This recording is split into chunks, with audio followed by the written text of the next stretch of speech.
श्री शिवाय नमस्तुभ्यम। हर हर महादेव। आप सभी को इंदिरा एकादशी की हार्दिक शुभकामनाएं। आइए आज के दिन सुनते हैं इंदिरा एकादशी की व्रत कथा।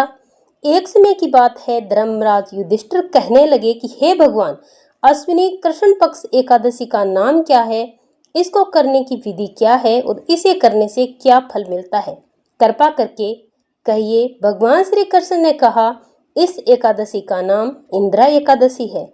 यह एकादशी पापों को नष्ट करने वाली और पितरों को अधोगति से मुक्ति दिलाने वाली है। हे राजन, ध्यान पूर्वक इसकी कथा सुनना। इसको सुनने से ही वाजपेयी यज्ञ करने का फल मिलता है। प्राचीन काल में सतयुग के समय महिष्मती नाम की एक नगरी में इंद्रसेन नाम का एक प्रतापी राजा धर्म पूर्वक अपनी प्रजा का पालन पोषण करते हुए शासन करता था। वो राजा पुत्र और धन आदि से संपन्न और विष्णु जी का परम भक्त था। एक दिन जब राजा सुखपूर्वक अपनी सभा में बैठा था तो आकाश के मार्ग से महर्षि नारद जी उतरकर उसकी सभा में आए। राजा उन्हें देखते ही हाथ जोड़कर खड़ा हो गया और विधि पूर्वक उन्हें बैठाने का आसन दिया। सुख से बैठकर नारद मुनि ने राजा से पूछा, हे राजन, आपके सातों अंग तो कुशल पूर्वक है, आपकी बुद्धि धर्म में है और आपका मन भी विष्णु भक्ति में रहता है। देवर्षि नारद की ऐसी बातें सुनकर राजा ने कहा कि हे महर्षि, आपकी कृपा से मेरे राज्य में और मुझ में सब कुछ कुशलता है और ये यहाँ यज्ञ कर्म सब होते हैं। आप कृपा करके अपने आने का कारण बताइए। तब ऋषि ने कहा, हे राजन, आप आश्चर्य देने वाले मेरे वचनों को सुने। एक समय मैं ब्रह्मलोक से यमलोक को गया। वहाँ श्रद्धापूर्वक यमराज से पूजित होकर धर्मशील और सत्यवान धर्मराज की प्रशंसा की। उसे धर्मराज की सभा में महान ज्ञानी और धर्मात्मा आपके पिता को मैंने वहां देखा। वहां यह संदेश दिया जो मैं अब आपको कहता हूँ। उन्होंने कहा कि उनसे पूर्व जन्म में कोई विघ्न हो गया, जिस कारण वो यमराज के निकट आकर रह रहे हैं।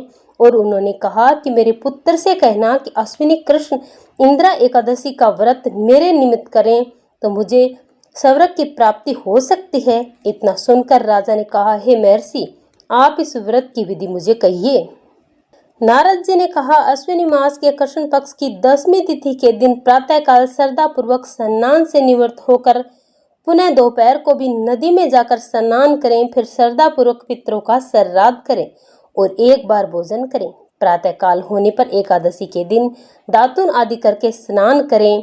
फिर व्रत नियमों को भक्ति पूर्वक ग्रहण करते हुए प्रतिज्ञा करें कि मैं आज संपूर्ण भोगों का त्याग करके निराहार रहकर एकादशी का व्रत करूंगा।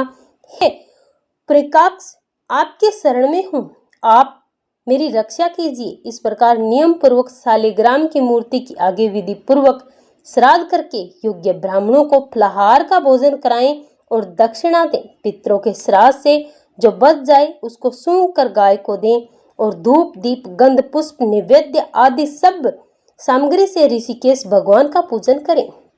रात भगवान के निकट जागरण के उसके बाद द्वादशी के दिन प्रातःकाल होने पर भगवान की पूजा करके ब्राह्मणों को भोजन कराएं। भाई बंधुओं, सत्री पुत्र सहित आप भी मौन होकर भोजन करें। नारद जी ने कहा, हे राजन, इस विधि से यदि तुम आलस्य रहित होकर इस एकादशी का व्रत करोगे तो तुम्हारे पिता अवश्य ही स्वर्गलोक को जाएंगे।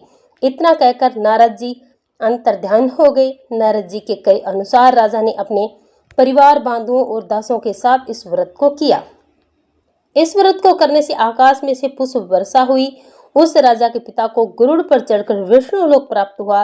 राजा इंद्रसेन भी एकादशी के व्रत के प्रभाव से अपने राज्य को सुखपूर्वक भोग कर अंत में अपने पुत्र को सिंहासन पर बैठाकर स्वर्गलोक को गए। हे युधिष्ठिर, यह इंदिरा एकादशी व्रत का महत्व मैंने तुम्हें कहा है। इसको पढ़ने और सुनने से मनुष्य सब पापों से छूट जाता है और सब प्रकार के भोगों को भोग कर वैकुंठ को प्राप्त होता है। यह थी आज की इंदिरा एकादशी की व्रत कथा। आपको यह कथा कैसी लगी कमेंट करके जरूर बताएं। कथाएं अच्छी लगी हो तो वीडियो को लाइक करें और मेरे चैनल को सब्सक्राइब करें, क्योंकि हम कथाएं और कथाओं से संबंधित हर रोज के उपाय पूज्य गुरु जी की कथा से सुन करके आपको बताते रहते हैं। श्री शिवाय नमस्तुभ्यम। हर हर महादेव। राधे राधे।